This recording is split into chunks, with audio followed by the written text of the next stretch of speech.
What's up, Heartway family? Thanks for tuning in. You are in for a very special treat today. Gabby is going to be leading us in centering prayer, and then Brendan Eldom is going to take us on an incredible experience, journeying through his story and giving us some insights so that we can learn how to own ours. I want to also mention our circles of trust. Every Wednesday, we are getting together at K Rico Coffee in Hollywood. Circles of trust are a way for people to come together and connect within a safe space. No judgment zone. Just share your story, share what you're struggling with and going through in your life, and we get to stand in solidarity with one another, support one another through that process. So I hope to see you. Last but not least, there's so many of you that ask, how can I help? I can't show up on Sunday mornings, but I still want to be connected to Heartway. I watch the YouTubes, I listen to the podcast. How can I help? You can give. heartwaychurch.com/give. Become a recurring giver or give a one-time donation. Whatever it is that God moves your heart to do, all of those funds will be utilized to help us continue to further this vision of helping people discover themselves in God and transform the world through love. Thanks again. Good morning, everyone. Good morning. Hello. Hello. I feel like we have some cool Brendan friends here today that I have. All right. See some cool dancing friends here. But so is anyone into zodiac signs? Yes. Okay. So I'm a Gemini. Okay. Either love us or hate us. I know. But I've realized recently that I am surrounded by Virgos, and I am not sure what that means. So I need I need one of you guys to tell me at the end if I need to leave these people or if this is a good thing. It's a good thing. I think so too. So we have two amazing Virgos that it was their birthday. One of them, it's his birthday today, Mr. Ryan Howard. And our pastor of Pump over here was on Tuesday, Danny Prada. Now I need you guys to help me because I have a nice meditation song, but Talon will tell you that my singing voice is not it. But will you guys all sing happy birthday with me for our two awesome servant leaders here? Yes? All right. Happy birthday to you. Stand up, guys. Happy birthday to you. Happy birthday, dear Ryan and Danny. Happy birthday to you. We love you guys so much. There's really not much that we could do without the leaders that we have here in the community that we have. And it's just so special for me to be able to experience these two guys. They're genuinely my brothers. One's a little more protective than the other one. This one will kind of just be like, go do your thing. But Ryan, he'll hurt somebody. But I'm very lucky to have them in my life, and I know all of you guys are also. And of course, always on time, I thought, what am I going to share today? I was like, just gratitude. And we bring out the gratitude cards today, and that's really what I want us to just think about, is just being grateful. Sometimes we feel that we have to try really hard or think really hard. What am I grateful for? We can just be grateful for our breath. We can just be grateful for this very moment that we're sharing, for the life that we have, for the friends, for the family, for the love. I mean, just literally being right here makes me so grateful, and I hope it makes you grateful too. So I'm going to guide you in something very simple today, just a little breathing exercise. So I want you to find a comfortable seated position. Make sure your spine is nice and long. And because I want us to receive today, let's place the palms up on our legs. Allow the eyes to close so that there's no distractions. You want to go deep within yourself. And let's begin by taking some deep breaths. Slowly inhaling nice and big, and then gently exhaling, releasing. Again, slowly inhaling nice and big, and gently exhaling, releasing. Every time you inhale, think about creating space within yourself. And as you exhale, you sink deeper within yourself. So we expand with the inhale. Feel the belly expand as you inhale. And as you exhale, allow the belly button to go towards the spine. Allow the shoulders to come down a little bit more. Unclench the jaw. Start to relax all the muscles within the body. Let's release all the tensions that we hold. Start to let go of the past by bringing our awareness to our breath, to this very moment. Let's take a deep inhale, nice and big. And as we exhale, we let go of all that is no longer serving to us. As we inhale, we bring forgiveness into our heart. And as we exhale, we release the need to hold on or to feel anger or sadness. As we inhale, we accept love into our being. And as we exhale, we release anything that is not love. As we inhale, we experience all the peace within ourselves. And as we exhale, we let go of any tension, any anxious feelings. When we inhale, we feel safe, protected and guided. And as we exhale, we know that it's because God is right here with us. Continue this breathing. Allow each breath to expand you a little bit more. Allow every exhale to take you deeper within yourself. When we go deep within ourselves, we move from the mind. We move from the ego to our center, our core, that exact connection and alignment to God and His energy. Let's connect now with the deepest essence of your being, the purest energy that is within yourself. This energy makes no mistakes. It holds no anger, no fear, no doubts. It experiences love, peace, and tranquility. It acknowledges and knows the power within itself, for it is connected to the divine at all times. The essence of your being is joy and love, bliss, and simplicity. We let go of the need to understand all that is happening. And we fall into the arms of God. Within His embrace, we know that all is well and that all will be well. We trust in His guidance, His protection, and His love. With a deep inhale, we acknowledge that we are not alone.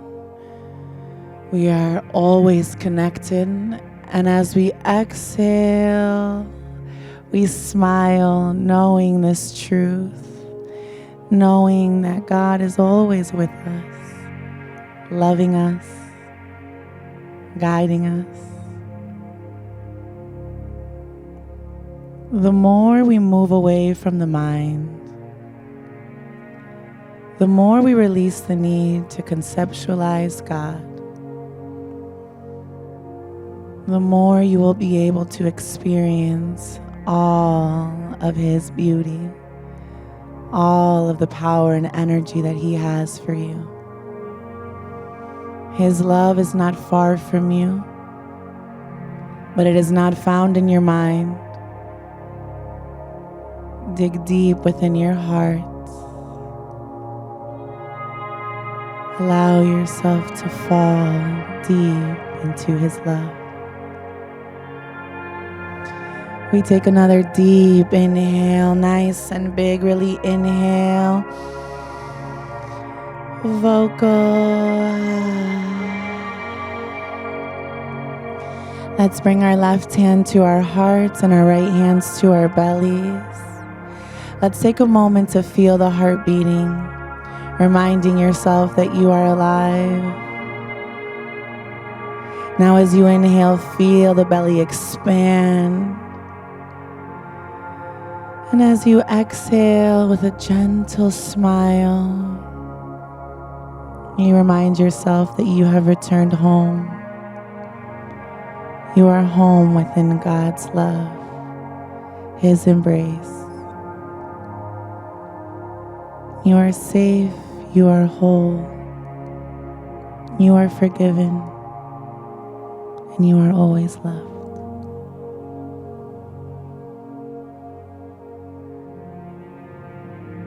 My beautiful friends, just take a moment to notice how you're breathing. Allow this peace to stay with you throughout your days. As you gently bring the awareness back in, release the hands, take a gentle inhale, and when you're ready, exhale and gently blink open your eyes. My friends, may peace and love always be with you. Amen, my friends. I love you all so much.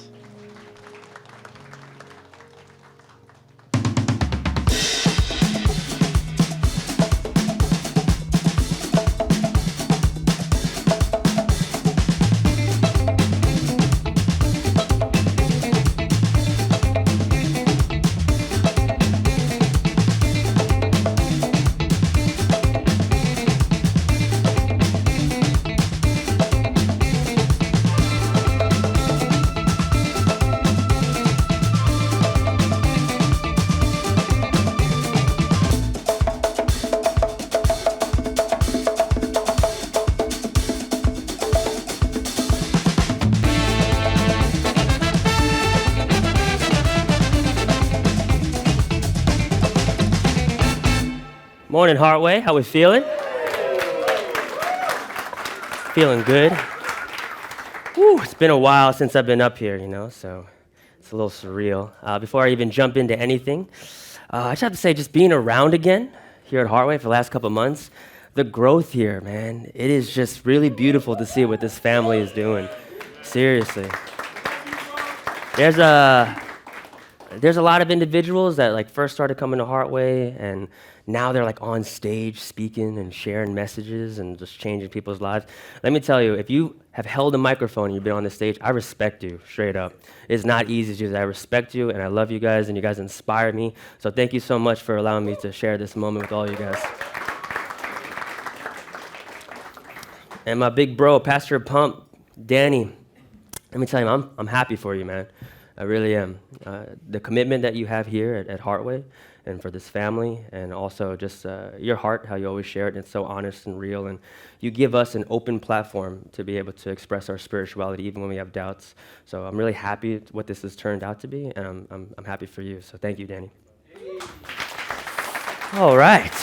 Let me get a little sip of my coffee, as I would say it. What's the creamer, by the way? It's fantastic. It's so good. All right, so for those of you that don't know who I am, my name is Brendan. Full name, Brendan Eldom Villanueva Jansen Byrne. Got one of those Spanish names, those long Spanish names, right? And that's because I'm Filipino. I was born in the Philippines. I know that makes no sense to most of you, so let me explain. A couple of years ago, maybe back in the 1500s, there was this guy, Ferdinand Magellan. And he was traveling the world, and he was just kind of sightseeing on vacation, and he bumps into these islands in the Philippines. He goes there and he invites his friends, Spain comes over, and they're hanging out for a bit, like 300 years or so, and they bring their culture, their food, their music, and their names, and that's why a big part of my name is very, very Spanish. But at the same time, my name is also very multicultural. And the reason it's multicultural, I'm a very culturally confused person. First off, I look Asian. I am the worst Asian you'll ever meet, and we'll talk about that a little bit later. Yeah, it's true. Yeah, my friends know. But that's because I am adopted. Now, luckily for me, I was fortunate enough to be able to be adopted alongside my two blood relatives, my two sisters, they're my actual sisters. It was like a 3-for-1 deal in the Philippines in the 1980s. So they adopted us. And it was, a really great childhood, I have to say. My father, originally he's from Carlow, Ireland. Ireland. How do you do it? Ireland. That's how he was. Oi, Brendan. I'm so bad. Oi, Ireland. That's how he would never talk to me like that, but his brothers, I never knew what he was talking about, whatever he's saying. My mother's from Queens. Yeah, New York. And that's my American side. So there's like Asian American, American Asian, or as I like to put it, Amasian. And for me, that is a big part of like who I am. There's a lot to do, a lot of different this and that and country and whatever. And that's a long introduction. I totally understand that. But I did that for a reason, simply because that's what the rest of this morning is going to be. A lot of ADD, random facts I just put together. I don't know if it makes sense in context, but hopefully it does. So it's going to be a lot of that. And I have a lot that I want to say, like a lot. However, I don't have a lot of time on the stage. My time on the stage is a lot like me. It's very limited. Hey, I heard that. I heard that. I don't like to say that I'm short. I say that I'm down to earth. But before we dive in, I just have to say, man, we're here at Heartway. And Heartway is a really special place. To me, it is radical. It's the most practical approach to spirituality. At the same time, it's the most progressive. I've been to a lot of different places in the U.S. and around the world, too. What we're doing, I don't even know if you guys feel it, if you know it. There's no other place like it. And I'm really proud to be a part of this place. I'm really proud also as far as my family coming to this place. It's a special place to my family too. This is the house in 2019. Pastor Danny ordained me in 2019, and that was a blessing, a really great moment for me. Yes. Now, unfortunately, life circumstances happened, and I wasn't able to fulfill that calling the way that at least I planned it. And that was probably one of the hardest things I've ever had to do, which was to step down and to walk away from something that meant a lot to me, that I worked really hard at. And that was really tough. And I also understand for you, Danny, too, that was hard too. And we've talked about this, to pour so much into an individual and for things not to turn out the way that we planned it to. And I can stand up here and I can explain this story and I can, try to apologize to all of you. But my hope today is that I could just share my heart, just be real and just be honest with you guys and share a little bit of my story, because at the end of the day, our story is all that we really have, right? Money, material, possessions, all those things, eventually they go away, but our story, really, that's the only thing that's eternal. You drop that into an ocean, it creates ripples, and it touches peoples and lives and generations you'll never meet. Our story is all that we really have. Your story, my story, our story. It's like what the song Ice Ice Baby is to Vanilla Ice. It's all he has, right? It's just all that we really have. As they say in the theater, because I'm an actor, as they say in the theater, you don't go to the movies to see a character. You go to the movies to see yourself. Creative storytelling is a passion of mine. It's something that I really love to do, whether it's in the movies, whether it's on stage, whether it's just sitting down reading a book with my son. Storytelling. And when you think about it, storytelling is like one of the oldest traditions in the world. The oldest tradition. It's the crazy person around the fire just telling the story of the day, right? It's that person with the torch in the cave and they're just drawing characters and putting it up, telling the story of their day, right? It's the oldest tradition in the world. We do it all the time. How was your day? It was great. Let me tell you about Frank, right? We just talk about it all the time. That's what it is. Think about how storytelling in its origins would have been, right? They're in the cave and they're just waiting for someone to come home with the food because they're really hungry, and they see into the distance and they're like, oh, it's Father. And Father comes in. He's like, Father. I don't know why. It just sounds like that's how they would talk. Father, how was the day? Oh, it was a day, son. Yeah, it was a day. I mean, we started pretty early. We went out, tried to get a jump on it, but, the huge traffic on A26.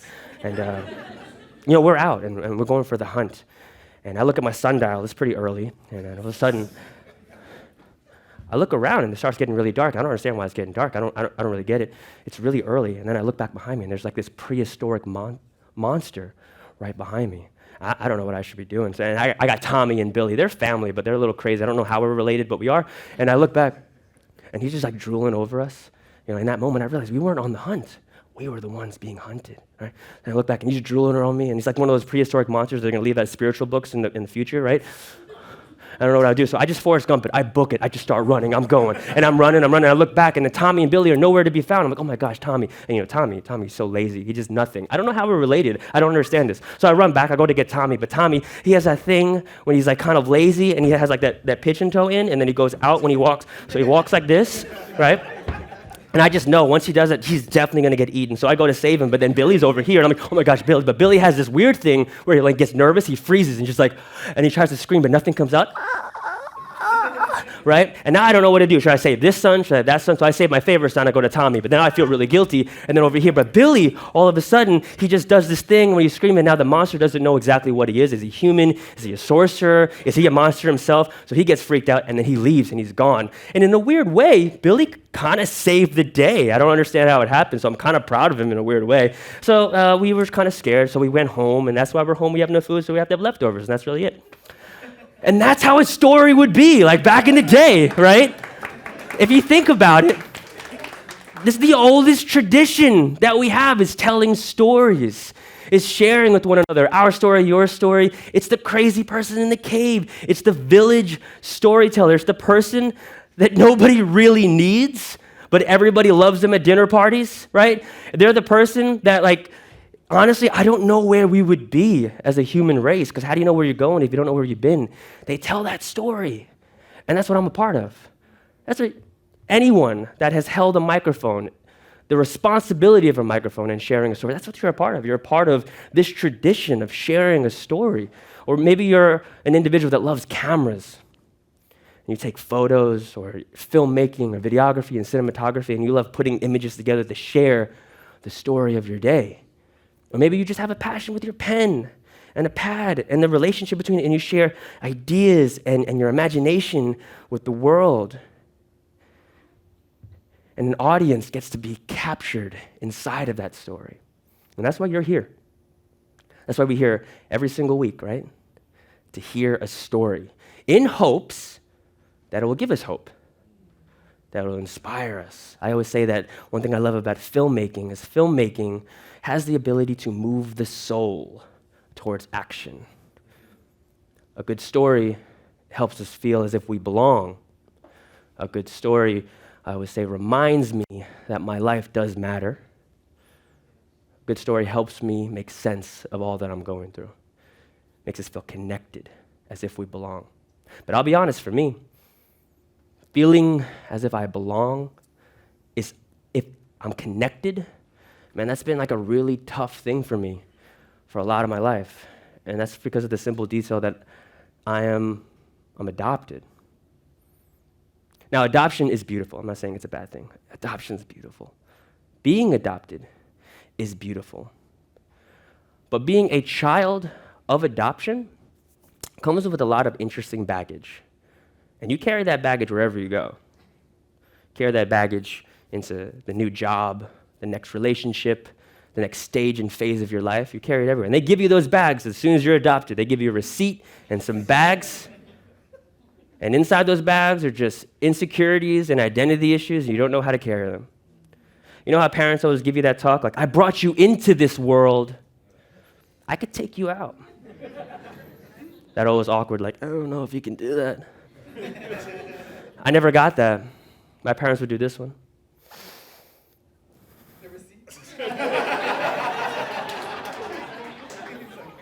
I have the receipt. I can return you at any moment. And that's what I went through for my whole life. Just feeling I'm going to get returned. I better behave. But not to get too deep. Whatever, too late. But growing up as an adopted individual, you grow up with a lot of these random, weird internal questions. Why me? Why not me? I mean, why wouldn't they want me? Was it my fault? Seriously, like who am I? I mean, not every child that's adopted has the same circumstance, same situation, but every child that is adopted, at some point in level, they have this feeling of displacement, right?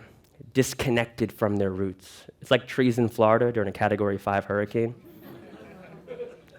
Just ripped out of the ground and thrown into some random city that's not yours. Every time there's a hurricane, I'm super depressed. I just look around, I look at the trees, I'm like, I get it, bro.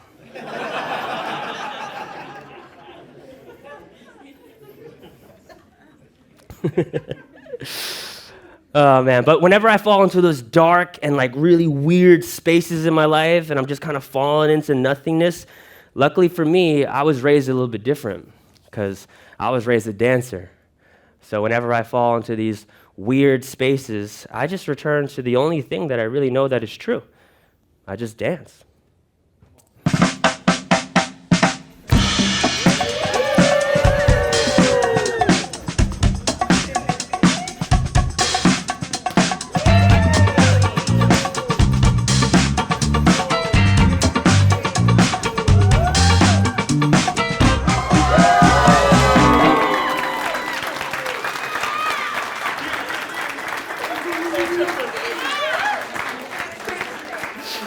Now, this love for dance, it started way back where I grew up. Now, I don't know if you can tell, but I'm definitely not raised in South Florida, so I do use turning signals. But I was raised in New York. Any New Yorkers in the house? Yeah, where you from? Where you from? Of course you are. Of course you are. Yeah, finally, somebody. Brooklyn. You guys all mentioned cool places. You know where I'm from? Lake Ronkonkoma, dude. 631, Suffolk County, Long Island Railroad. What you know? And I know what you New Yorkers are thinking. You're like, you're not really from New York. And you're not right, but you're not wrong, okay? I'm just not from like all the cool places, you know? Someone that says they're from Ronkonkoma, but they say they're from New York, that's like somebody saying they're from Miami, but they live in Loxahatchee or something, right? Right? And some of you don't even know where that is, and you live here. And I get it, because Loxahatchee, you don't know where it is, you know, and people don't know. You don't want to explain it, and Miami's way easier to say, and it just sounds way cooler anyway, right? So I'm not from New York, but I am from New York, just not all the cool places. I'm from Lake Ronkonkoma, Strathmore Bagels, Little Vincent's Pizza. You guys don't know where that is at all.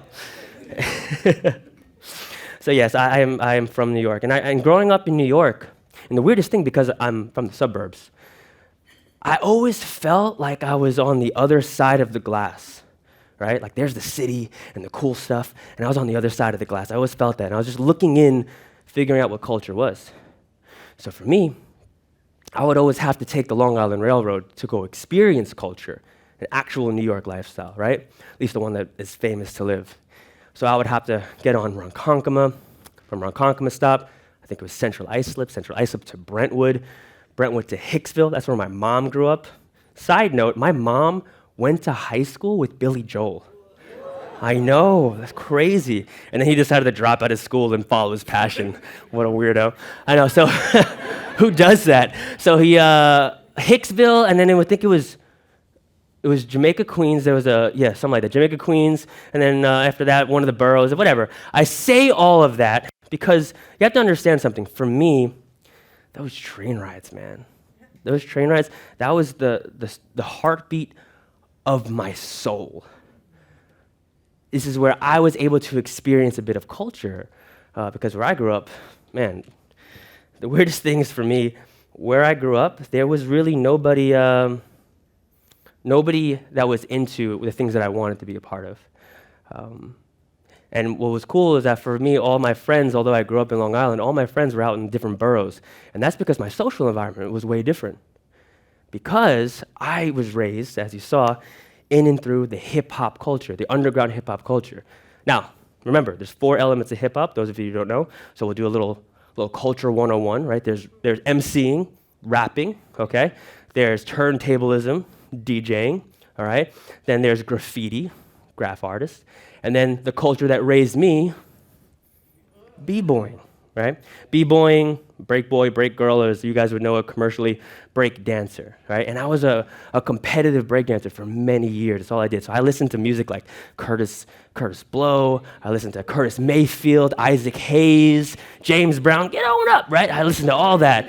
And that was my life for the longest of times. And hip hop for me, one of its greatest lessons was turning nothing into something. I think that's its greatest contribution to the world, is its creative genius. It's learning how to take nothing, what you don't have, and turn it into something. I mean, think about how the culture was created, right? You didn't know how to sing, you would rap or rhyme. You didn't have access to a band, right? So you would just sample records.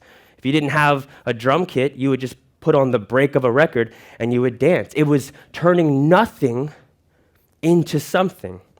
Now, internally, let's be real, adoption is a lot to carry as far as the internal struggle that you have. But externally, man, my life was fine. My life was good. I had a really good childhood. I grew up in those times, like a lot of you guys, where we actually went outside to play. Oh, my gosh. We went outside to play, and, man, the games and the sports that we would play, it was, you knew where your friends were because their bikes were parked outside of their friend's house, and that's where you would go and hang out. So you never had to question or text them. Man, and when the lights came on, street lights came on, you knew it was time to go home and have dinner, right? And we played games, man. We played like stickball and manhunt. Is that a thing down here, manhunt? Yeah, we played manhunt, right? We played sports, hockey. Hockey was a big thing for me. Puck, roller, street, ice, baseball, football. I played a lot of sports. Well, I played sports up to a certain point in time in my life because something happened between my friends and I. This weird thing called puberty. So all my friends grew up, except for me. Sensitive topic. Down to earth. Down to earth. But I was born in the 80s. 80 babies? Anyone? Yeah, late 80s.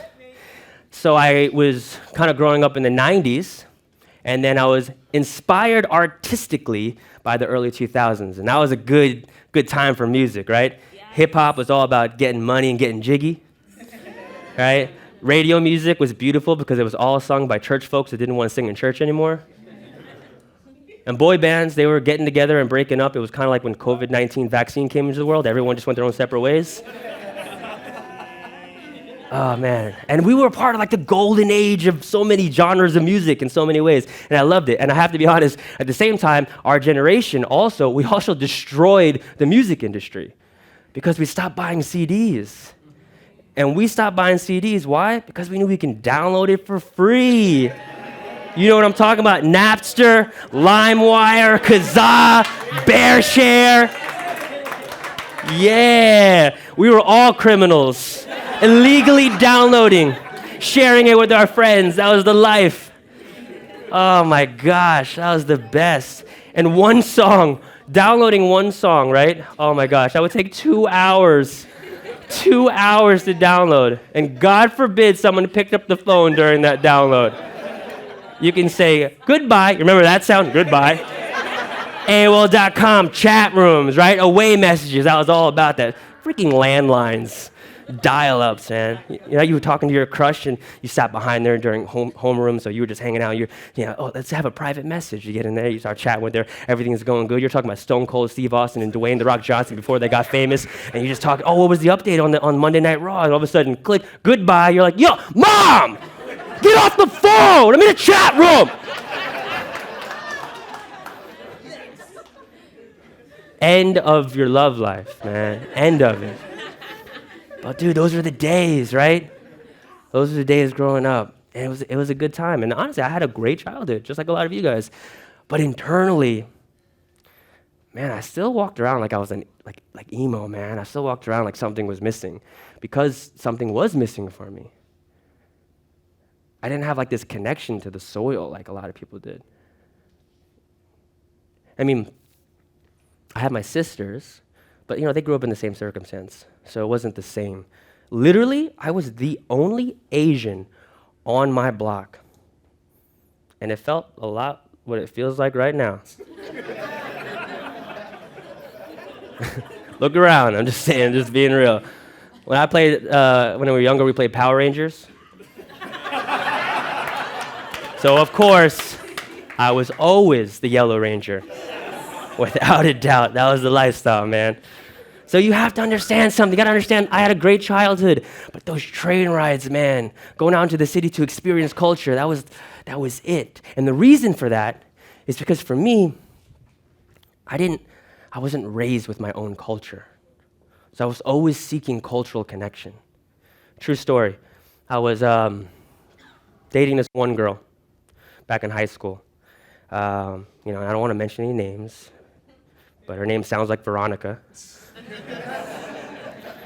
And we were dating, we were seeing each other, and everything was good.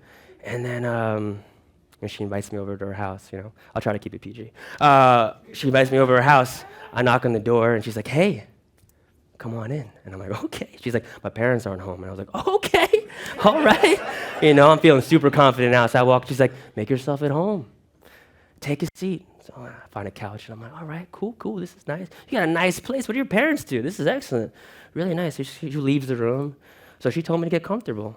So I'm just starting, with any teenager that is at his girlfriend's house who, parents aren't home. I start, getting comfortable, you know what I'm saying? So I'm getting comfortable, and she walks into the room, and she's looking at me, and I'm looking at her, and she just says, what are you doing? I said, well, you told me to, I'm just getting comfortable. That's what you said, right? No, I mean your shoes.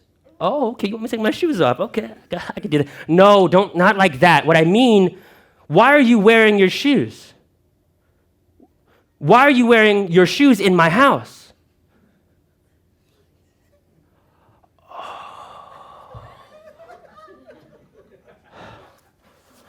I'm in an Asian household.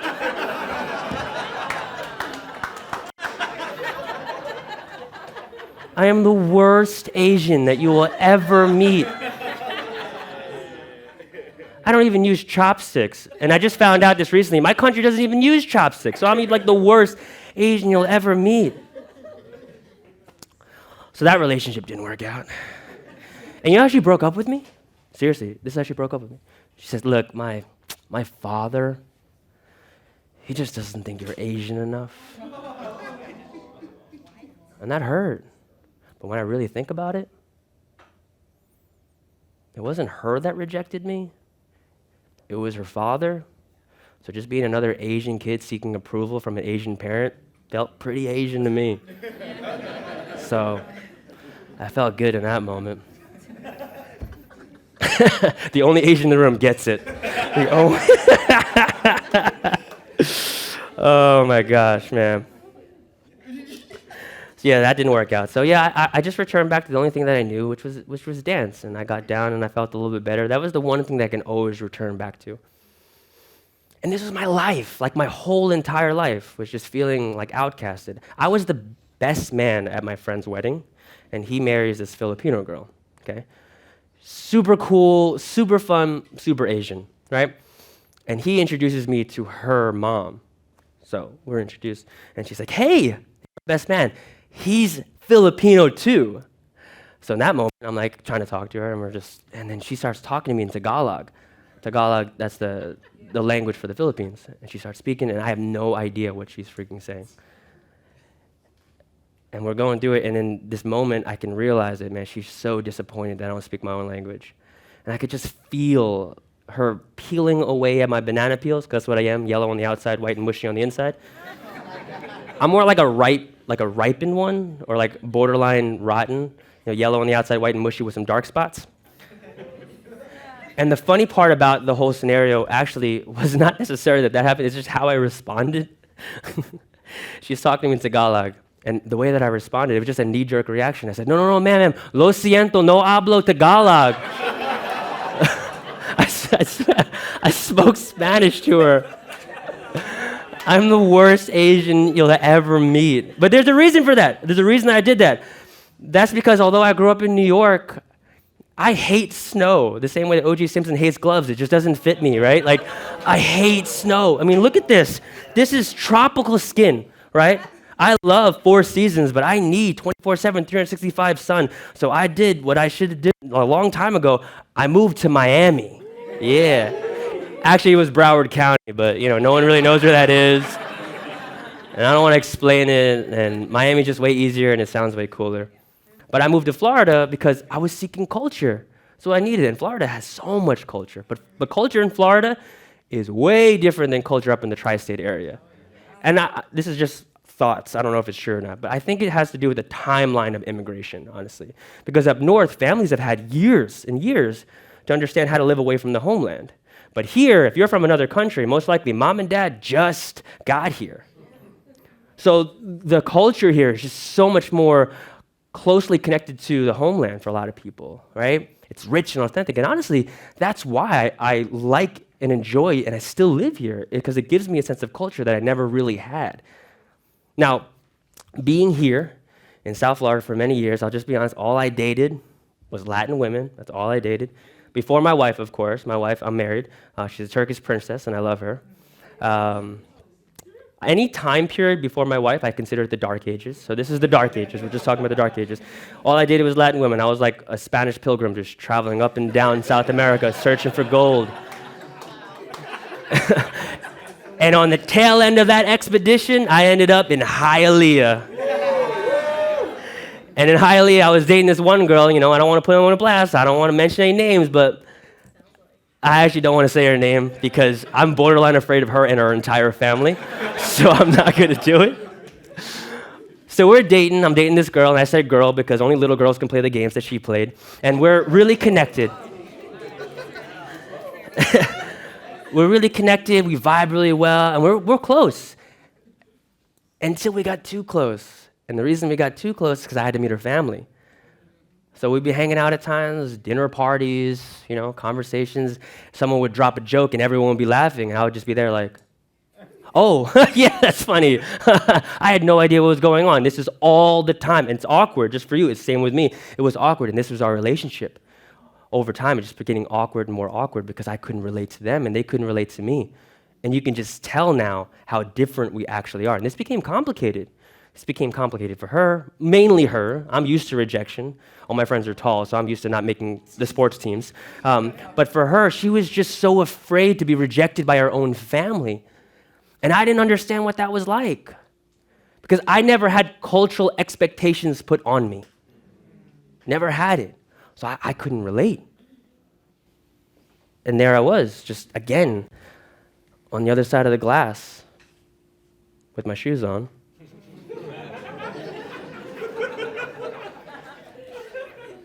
And I'm just staring into this room of culture.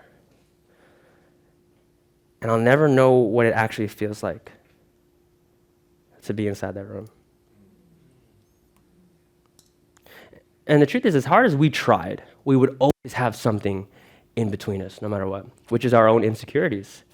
For me, my fear was somebody finding out who I truly am, which is just this little Asian, not so American person, really, that is not connected to his homeland and doesn't have any cultural roots and doesn't know who he is. And for her fear was leaving her cultural checkbox or being seen with anybody that couldn't identify themselves with that cultural checkbox. And this was tough. And that relationship, of course, it didn't work out. But it rocked me, man. When it didn't work out, it rocked me in ways that I don't think that I was really prepared for. Like I became really unsure of myself. Like really, like who am I? I didn't know, and I started making a lot of bad decisions. I let people down in my life. I let myself down. I mean, I'm not even sure I can say I lost myself because I didn't ever think that I had a hold on myself because I didn't know who self was. And I tried to dance and get back to the only thing I knew true, but I just didn't have it in me. And I fell into like a really dark place for a while. Fast forward, I clean myself up. I surround myself with positivity, positive people. I'm feeling good. And I promised to myself that I wouldn't be intimate with another female unless I knew that she was the one. And I kept that promise to myself. I didn't date anybody. I just threw myself into my work. And I was at this one gig, man. I was just warming up, getting ready. We're doing a breakdance show at the Kravis Center, West Palm Beach, right? Me and my homie, what's up, bro? Cool. We're getting ready. And all of a sudden, this Turkish princess just walks in around the corner. She's working backstage. She's a dancer too. And I just see her at the corner of my eye.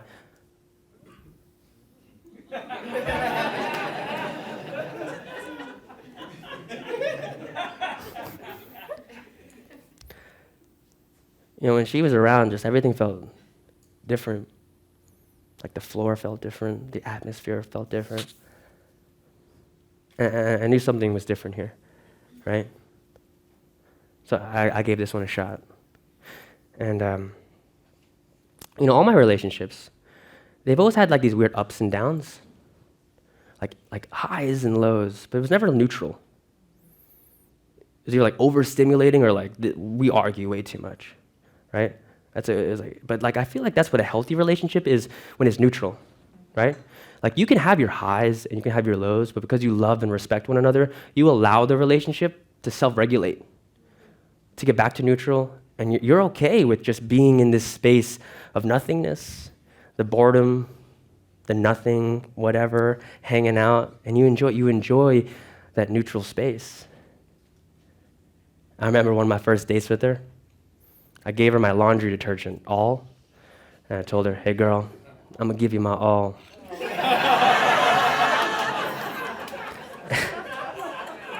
I didn't do the laundry though. But she loves my corny jokes. She loves them. And one thing I love about her is that, oh man, we can have these long conversations. We can read spiritual textbooks and dive into some really random things and have deep conversations about it. And in the same breath, we can complain about how toxic religions can actually be. And we can have that dialogue. And we're so different, like so different. She grew up here in South Florida. I was raised in Long Island, New York. She's a choreographer, so she's very structured in a lot of ways. I'm a breakdancer, so I'm just very free-spirited. She's OCD, I'm very ADD. ODD couple. But man, as different as we were, the one commonality that we had was that we were both dancers. So whenever I would fall into those weird dark spaces within my life, for the first time ever, I didn't have to dance alone. I had a dance partner. And on June 4th, 2016, I got to marry the love of my life.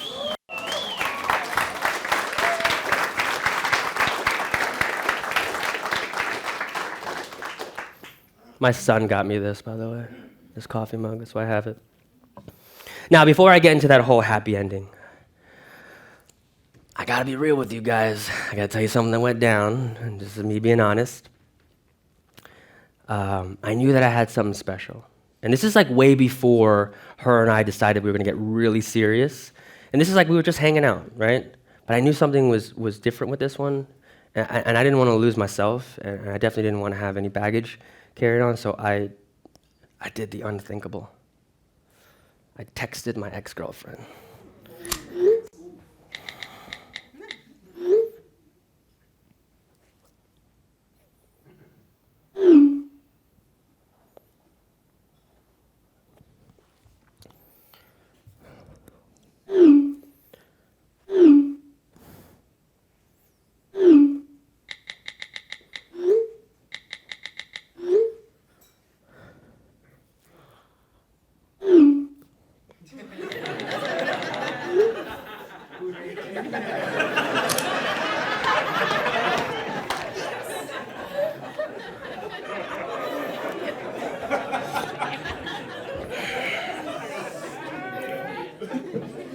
Now hear me out.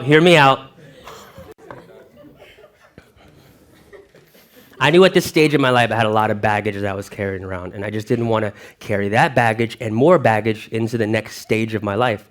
And honestly, it's not that I wanted things to go back to the way they were with my ex. It's not what I wanted. It's not that I wanted to fix things. I just needed dialogue. That's all I needed. Because it's not that I was mad that the relationship ended. I just never knew why. We never talked about it. And if there's one thing you don't do to someone that's adopted, you don't leave them hanging. You don't abandon them, because that's how they felt their whole entire lives. They just felt like they were abandoned. So I didn't need to fix anything. I just desperately needed some closure in this conversation.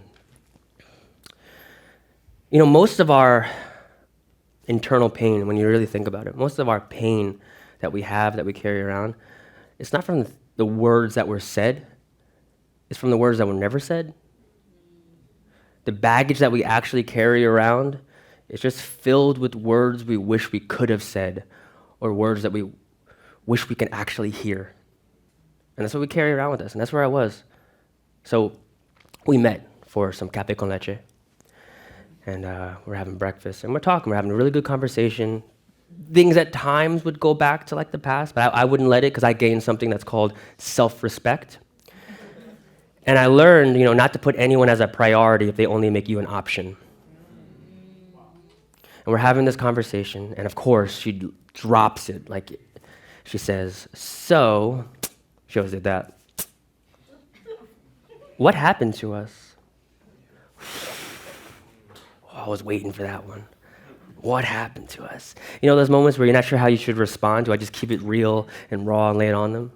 Or do I just give them the whole, like, look, it's not you, it's me, right? I don't know which one. So I kind of just made up my own version to that. I didn't say this is what I wanted. I made my own version. So what I wanted to say was, no, it's not you. It's everything about you. It's you, it's your lifestyle, it's your family, yeah. It's your positivity, it annoys me. It's your laziness as a human being to pick up the phone when somebody actually calls you. Yeah. Your optimism actually makes the world a worse place. Yeah. Because, you're like a dolphin at SeaWorld. You just smile and you put on a good show, but underneath the surface, I know you're miserable. You can't fool me. I'm an actor. I got to put on a mask all the time. But for you, you smile and you hide behind that smile. So whether it's a mask or a smile, yeah, we're both hiding. The only difference is I'm man enough to admit it. I didn't say any of that, though. I wanted to. But, dude, I was prepared, because this is the whole reason we met. So she asked me, what happened to us? So I just kept it real. I was honest with her. And I said, I really cared about you. But you were just too scared. I would have done anything to make things work. I bought the whole version of Rosetta Stone for you. Do you know how many discs are in Rosetta Stone? But, if you would have just gave us time, but all those unread text messages, all those unanswered phone calls, that silence. Look, I could deal with things not working out, but I can't deal with silence. And that's the truth. That's who you are. So what happened to us? I was there.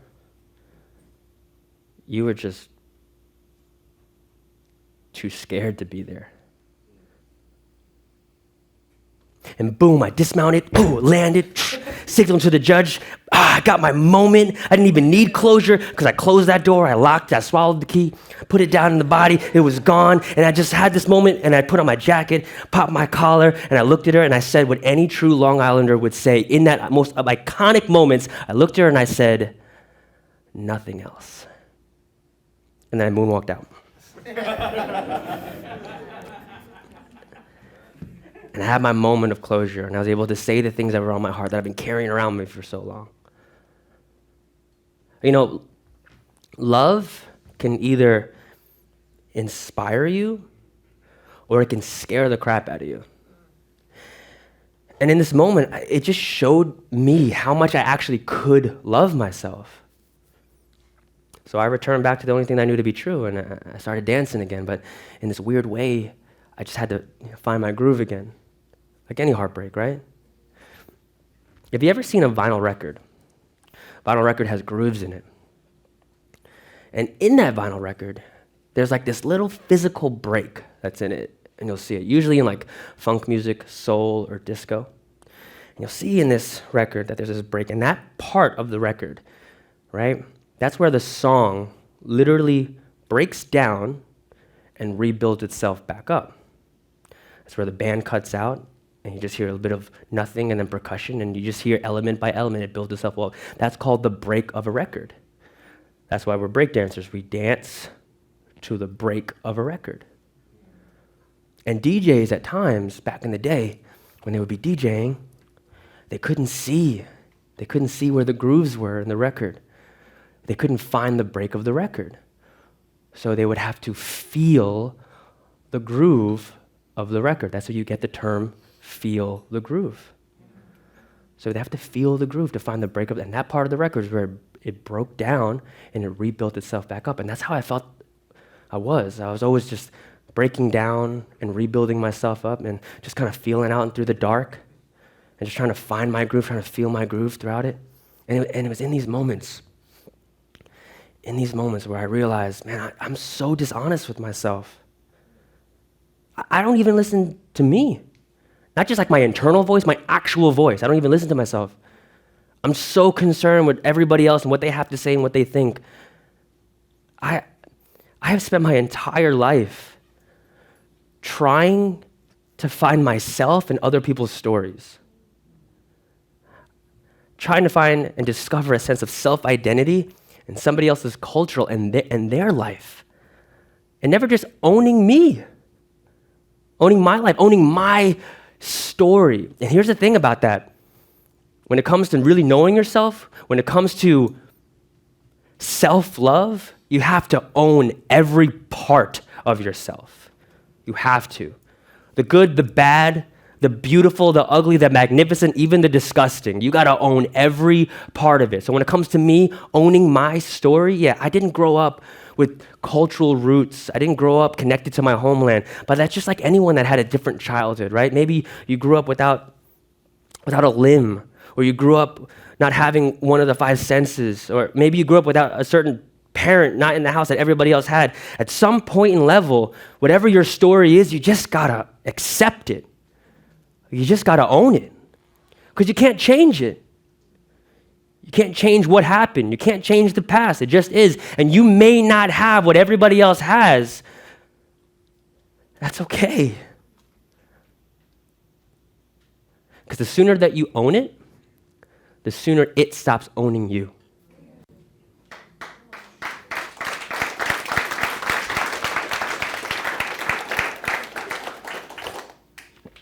One of my greatest fears in life, if I'm just being honest with you guys,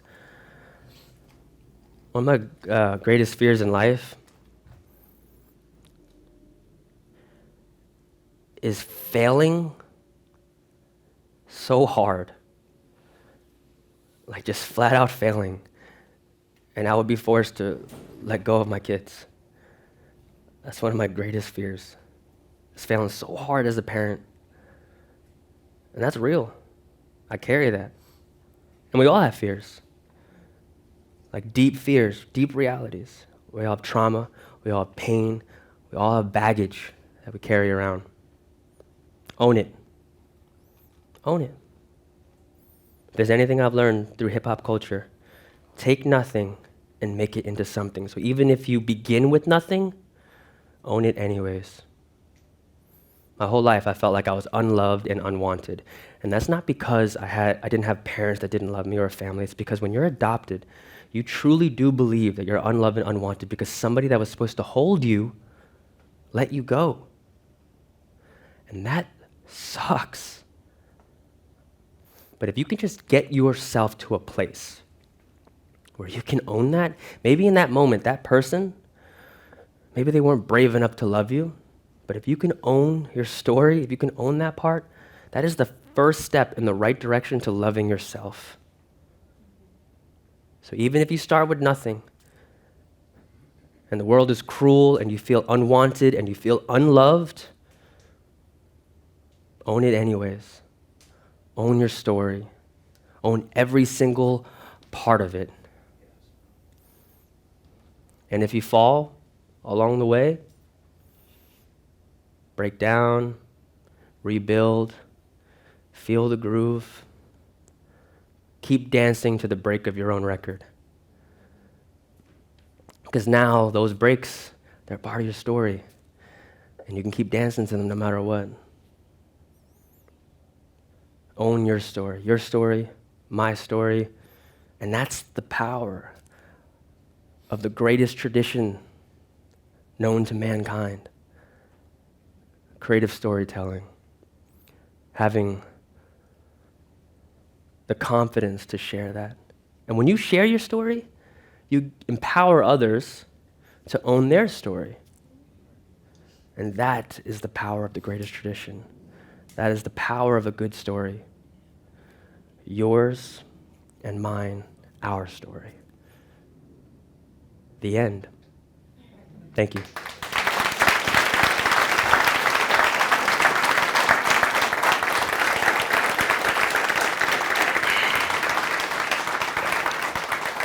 You guys are absolutely awesome. Thank you so much for just allowing me to share a bit of my soul with you guys and leave that with you.